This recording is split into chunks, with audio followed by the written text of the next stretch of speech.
We've got so much to discuss about our football team, about other football teams. There's a game in just a couple days. Clint, Georgia's about to take the field again against Ball State. We've already talked to you about things that we need to see. We've reacted to last week's game. We're going to talk about some guys coming back potentially and the impact that they could have. We're going to talk to you about a player on this team and his ceiling and how it could be in the stratosphere of all-time Georgia Bulldogs. We got so much to cover, plus a huge announcement in the third segment, all today on the Locked On Bulldogs podcast. You are Locked On Bulldogs, your daily podcast on the Georgia Bulldogs. Part of the Locked On Podcast Network, your team every day.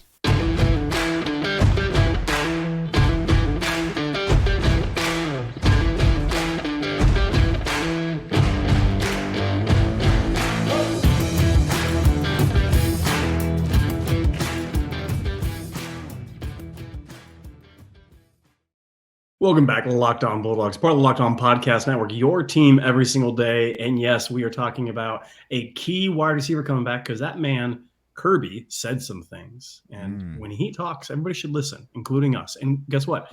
We did listen. We had our ears perked, and it percolated some things inside of me, what he said. Let's see what I did there. And so we're going to talk about it. We're going to talk about key wide receiver coming back.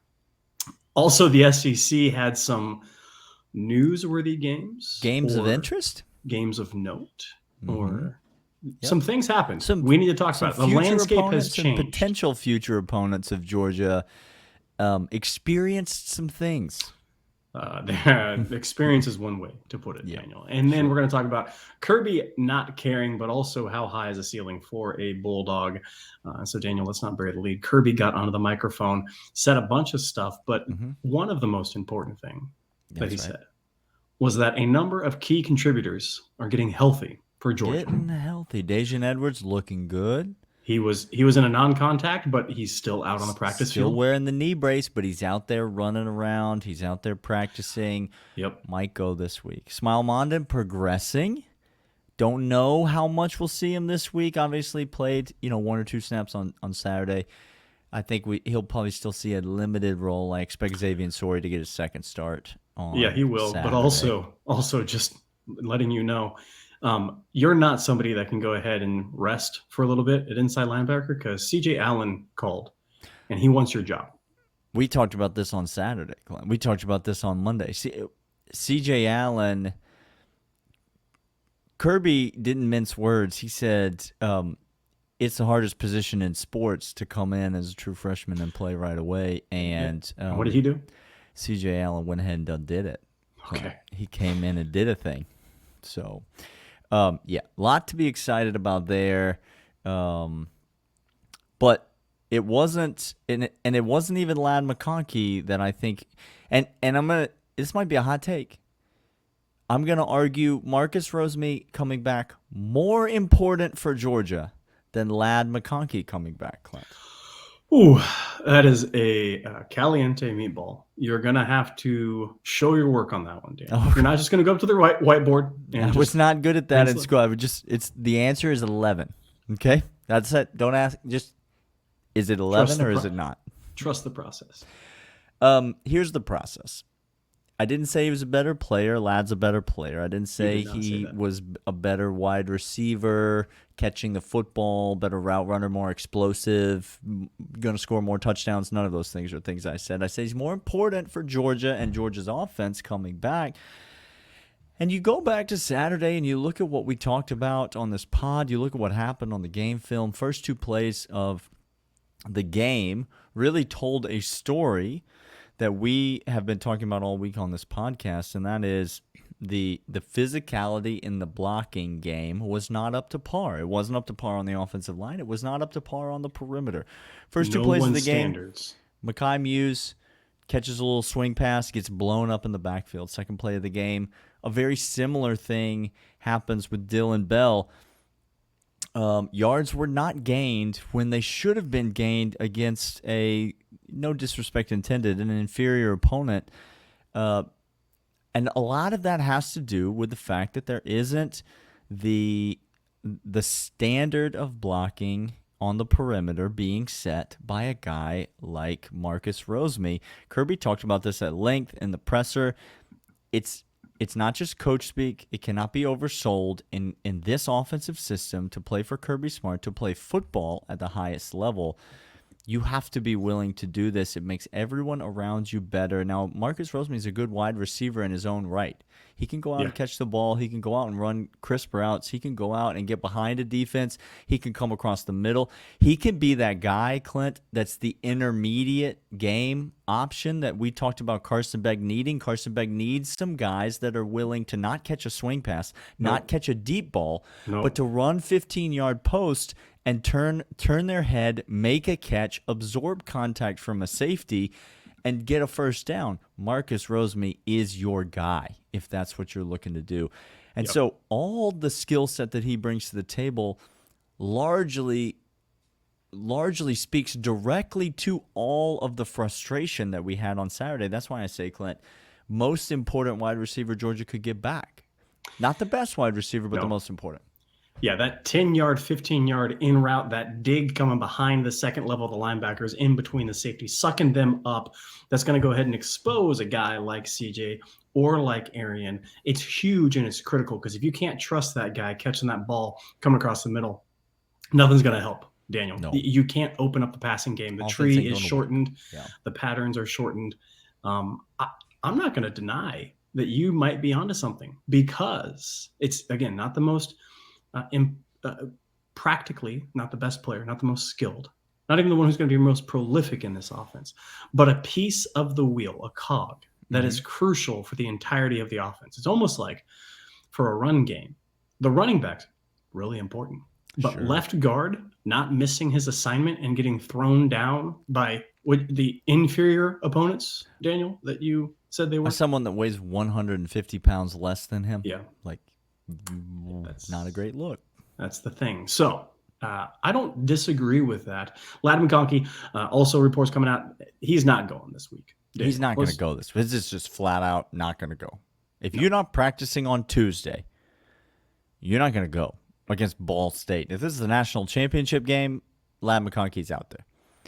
But this ain't the national championship game. No. It's week 2 of the 2023 season against Ball State. So, Ladd McConkey ain't seeing the field. We talked about it yesterday. Great opportunity for Ra Thomas, for Dominic Lovett. Great opportunity for CJ Smith. Great opportunity for Mekhi Muse, for Arian Smith, and now for Marcus Rosemy, in addition to Dylan Bell. There's so many different guys who Georgia got plenty of options. They don't need Ladd to come back right now, so get healthy. But I would argue they do need Marcus Rosemy to come back, and he will be back from his one-game internal suspension. I dare you to ask Kirby about it again. But the important thing is he's playing this week, Clint. That's exactly right. Hey, we're going to come back after these and talk about what we also noticed about the SEC. But first, these.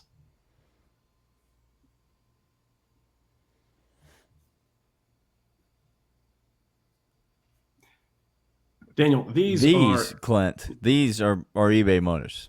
Tell the people. That's what these are. eBay Motors is the place that you go. You need a new part for the 2004 Honda Accord sitting in your driveway. You need a new rearview mirror. You need new seat covers. You need whatever the part is. It could be a mechanical piece. It could be a cosmetic piece. But you're not sure if it's going to fit. And so you could go to an auto parts store and talk to a 17-year-old kid who has never done anything to a car in his entire life. And he doesn't know if it's going to fit either. Or you can go to a different online retailer and you can just blindly choose a part out of the ether and have it delivered to your house and then see if it fits. Or you can go to eBay Motors. You add your car to the My Garage section. And then once all the specs of your car are loaded up, you just simply choose a part and it will just tell you right then and there, yes, it will fit or no, it will not fit. It is the right parts, the right fit at the right prices. eBay Motors, guaranteed fit. It's the only place that you can go where you can be absolutely confident that the parts are going to fit.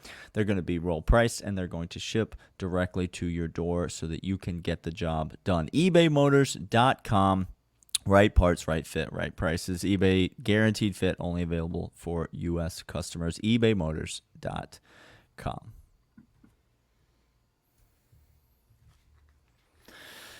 Clint, what did we see around the SEC this week? Well, we saw many things. My eyes were availed to lots of different things, Daniel. Sure. Notably, LSU. Yes. Daniel, Can we start there? Sure. I came on this podcast. We should. And I said LSU was going to be the SEC championship game against Georgia. Daniel. You basically Peter Burns'd yourself right into that prediction, didn't you? That was it. By the way, Peter Burns, there has never been you went hard in the paint for LSU and Brian Kelly. And then Brian Kelly got taken to the woodshed by Mike Norvell. So now, real quick, Florida State got them dudes. Daniel talked about it last week on the pod. The wide receiver transfers that came into Florida State, those are bad men, Daniel. Florida State is currently starting Michigan State's best player, South Carolina's best player, and all of the best recruits from the state of Florida on the same team. So it's not bad what they're doing. Travis is a fantastic quarterback. Jordan Travis, fantastic quarterback. Spin the ball, deep ball. So they are a team. Okay. They're a great team. By the way, as we saw from Monday night, they are going to run through the ACC, Daniel.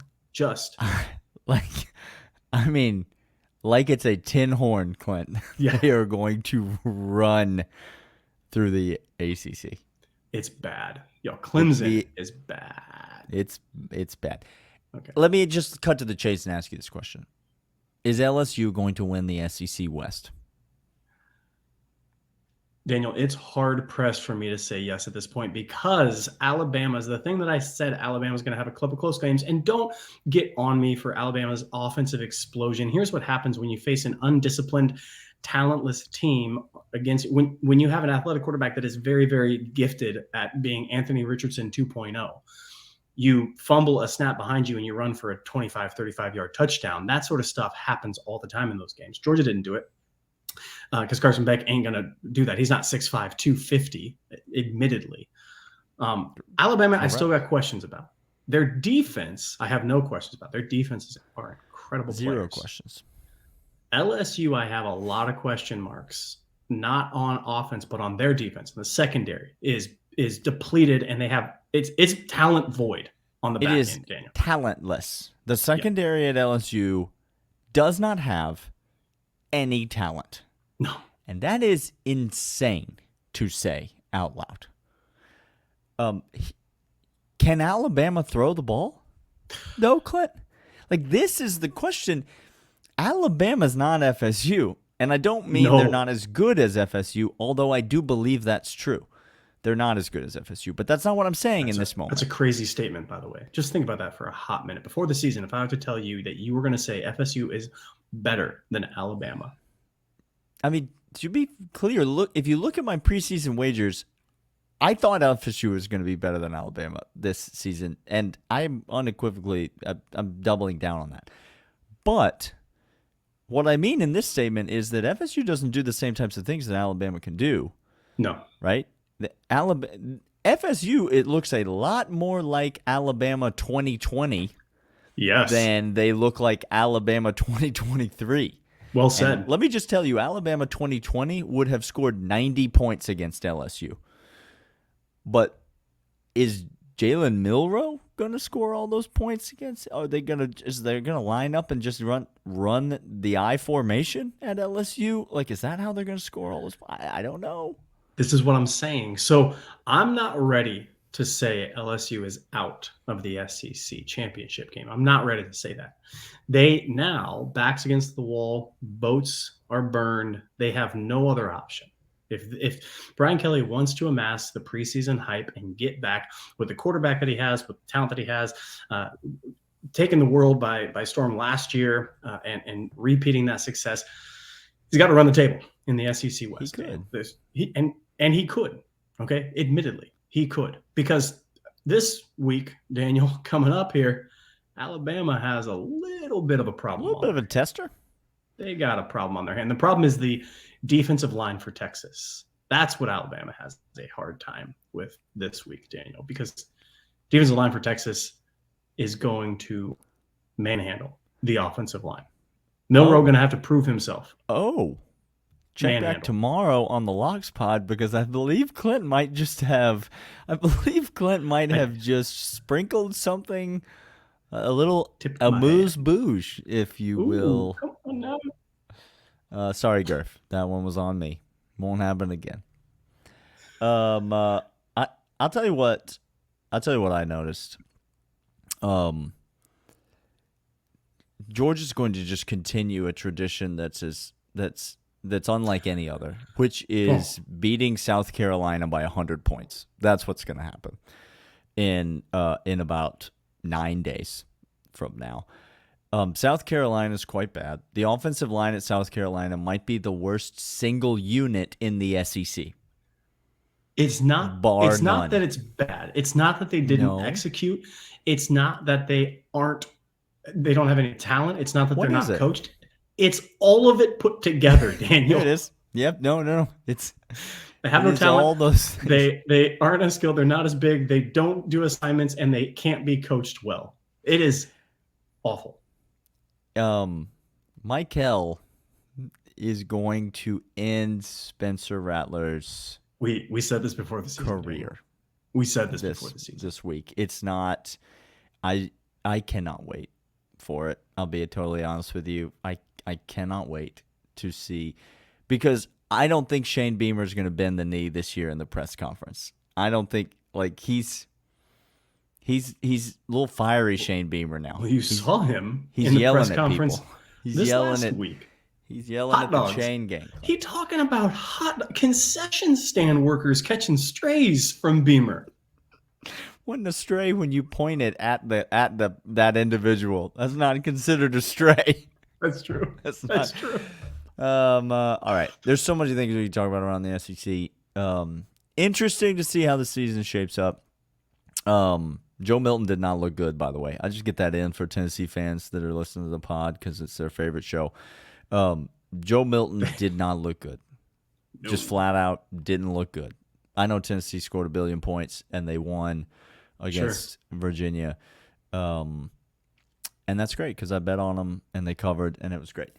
Joe Milton did not look good. He can't make the basic throws, but he could throw it 90 yards from a knee. From a knee, it starts with a 9. I don't want to say what number it is, but it starts. I'll let you. I'm going to narrow it down to 9 individual numbers for you, and let me just tell you it starts with a 9. All right, we got more to talk about. We're going to talk about a certain safety and whether or not and where he ranks on the all-time UGA list right now. Coming up right after these.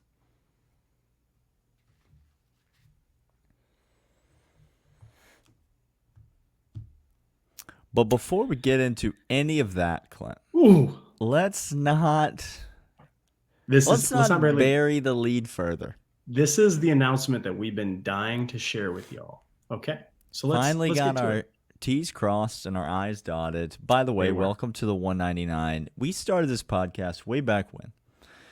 For fans, by fans, that's what the pod is all about. Now, a lot of you have been along this ride for a long time. A lot of you are new to the show. People find the show every day. And if you're here in the third segment, that puts you a part of the elite company that we call the 199. I would say, Clint, our biggest problem with what has happened as a result of this podcast. And it's not a problem we ever anticipated because we didn't actually anticipate anyone would ever listen to the show. No, so we thought that we were going to have family members that we had to reconnect with. We had severed ties to high school friends that we needed to kindle back up again to beg them to come listen. To get into the dozens of views. Never thought anybody was going to listen to the show. And so the problem that we ran up against is not only do people listen to the show, but people really connect with the show. A whole community has begun to develop around the show. And our big problem is we don't really have a way of keeping in touch, of really getting in touch and communicating with the loyal third segment listener, the 199. And so I don't know if you know this, Clint, but Twitter is literally falling off the face of the earth. It's garbage. It's hot It is garbage. a black hole of nightmares. When we tried to launch a simple pick'em league, and Twitter just said, no, you cannot send messages to people anymore. So many of you tried to reach out to us, couldn't reach out to us. And so here's our solution. We've started a Subtext. If you don't know what Subtext is, it's a messaging platform that basically is going to, just to boil it down, it's going to allow you to send text messages directly to us and vice versa. Now look, this is a little bit tiger by the tail moment, if you will. Okay? If we can. We know what we're inviting here. We understand. Come talk to Daniel and I as we get news, as we get insights, as we talk to folk, as we get information and then share it with you, as we have our takes and then share it with you. If y'all want in-game stuff during the game that we're seeing, that we're talking about, you want a sneak preview to the overreaction show, and you want to get a taste, you ain't getting the full menu, because I'm telling you what right now, you can't take the full menu. The full menu. Can't do that over text. You can't do that over text. But we're going to share those insights, those thoughts. What are we seeing? What are we looking at during the game, after the game, give you news as we get it. We're going to break it down and be the source for you. So this is a Subtext route for you that you're going to go ahead and sign up for. The show notes, as well as the description, is going to have a link that you're going to go to, and you could sign up for it, a monthly subscription that you can talk directly to Daniel and I. We're going to tell you who it is, too, by the way. We're going to sign Clint, sign Daniel, so that you know who you're talking to. If you don't want to talk to the Yankee, you want to talk to the Southerner, that's great. If you want a little bit of culture and class in your life, go ahead and come this way. I will give you the culture. Make sure you know who's sending you them messages. But it's a way you get a free trial to start. Yep. We get it's not going to be for everybody. It's the best way that we could come up with for us to really engage. And as Clint said, we're going to use it in a bunch of different ways. We'll keep you updated as how we're going to use it. But you want little pre-show thoughts of things that we're thinking about. You want to send us suggestions, directions, questions that we can directly answer on every show. That's the best way to do that.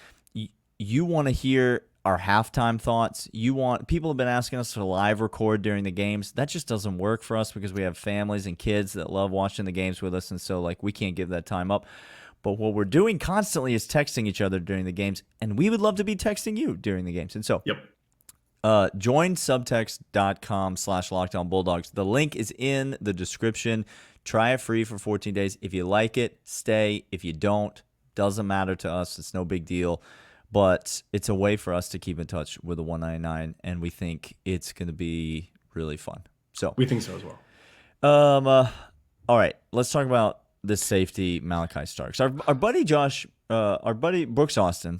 I said Josh Brooks, which is not who it is, but it is Brooks Austin, our buddy Brooks Austin, who does a fantastic job. I know all good of you dude. probably go check out the films. You know who he is. If you're not following Brooks already, then let me be the one to tell you about him, because whoever tells people about Brooks Austin seems like a genius. I think everybody knows about him at this point, but it's a layup. He's an easy follow. He's a great. If you've ever listened to a Kirby Smart press conference and heard someone ask an intelligent question, that was Brooks.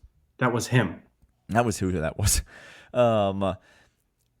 Brooks also put this out on Twitter, and it confused me instantly because he said, "Who's the best safety to ever play at Georgia?"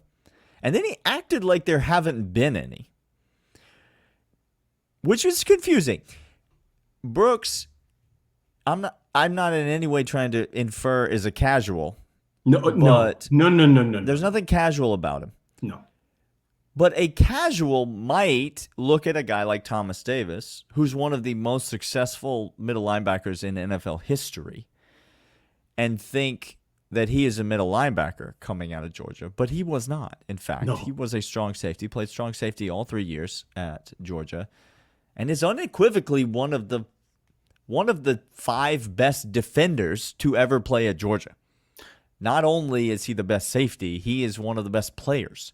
And if you were to make a top 50 defensive players in all of college football, Thomas Davis is cracking that top 50. It's everything. It's ball skills. It's obviously physicality that is second to none. That's through the roof. It's instincts. It's all the things that you saw. And so then the question, though, kind of comes around and comes up. We're looking at a pretty talented safety here at Georgia in the form of Malachi Starks. Kirby mentioned this in the presser. He's nothing like a Thomas Davis or a Bakari Rambo. Do you know why that is, Daniel? Well, he's not the thumper. That was Kirby's point. He's not the put your head, like the hard hitter, make you pay. Because again, Bakari Rambo and Thomas Davis, I'm fairly certain would have restraining orders against them if they played football in today's college football. That is correct. So I'll just put the question directly to you, Clint. What's the ceiling for Malachi Starks in terms of all-time safeties at the University of Georgia, and why? Let me start with what I think his floor is. Okay. I think his floor is top 3 safety all time at Georgia. He's on Mount Rushmore, period. Yes. That's your take. That's my take. My take is 2 games into his sophomore season. Yeah. And you said the floor for this young man is put him on Mount Rushmore. Correct. With Sean Jones and Thomas Davis and Lewis Seen. See, you got to the name that I was going to come to. Daniel, he is already, in my mind, better than Lewis Seen. Not more accomplished. Not more accomplished. He is already better than Lewis Seen. Yes, more talented. All right, show your work. You made me show my work earlier. Let's hear it. The man started as a true freshman and locked down opposite Christopher Smith, and not one time in a game, save possibly Missouri, but he redeemed himself in that game, where you thought he's a liability back there. Now, Lewis Seen, at times, liability in the secondary, not all the time and not consistently, but at times was a liability, Daniel. Okay. So that's point 1. Point 2, Malachi Starks started as a freshman, kept it locked down, high, incredibly high graded safety throughout his entire, so far, year plus 1 game, going to be 2 games, high rating on run and pass. The guy fills an alley now. This was the part of the game that I was curious about. And now he's done it, Daniel. He's done it. He's done the thing where in 1 game, and yes, it's 1 game, he's going to have to repeat himself, but if consistent, he's filling that alley. And if you watch the film, and Brooks did this, credit to him, you see him come down in the run game, read the running back, and mirror the running back. It's like a drill. It looks like a stereotypical drill that you choreographed, but it's not choreographed. It's live in action. So the talent's there, the read there, the smarts are there. He is in the back end being trusted to set the secondary. Bullard's not set in the secondary. He is, okay? For sure. He's not a liability like Lewis Seen was at times. He's filling the alley now. And pass coverage, we've already seen him. That's what he did a lot last year. That's where he excels. That's his natural gift. And Kirby said he could play corner if he wanted to, which is insane. So that's a check mark. Okay? Yep. Now you're wondering, can he do the other things? And it turns out he can do the other things exceptionally well. He continues this off. And it's going to be hard because Thomas Davis is unlike any safety we have currently, and unlike any safety we will ever have again because the game has changed. Okay? Yeah, right. But so it's really hard to compare the two. It is. But he has a shot after 3 years of being the best safety Georgia's ever produced. I really think that's his ceiling. You're right. I don't disagree that he has a shot. I don't know that his floor is Mount Rushmore because Georgia's got a lot of really, really good safeties. Really do in their history. I don't know that his floor is Mount Rushmore, but I do think he will find himself there. My prediction for him is that at the end of his career, he is firmly entrenched on that group of the 4 best safeties to ever play at Georgia. It'll be interesting to watch as we progress through the season. That's it for today. Join us tomorrow for Locks.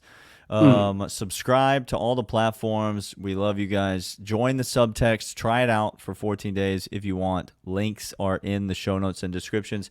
And we will see you tomorrow for our favorite episode of the week. See you.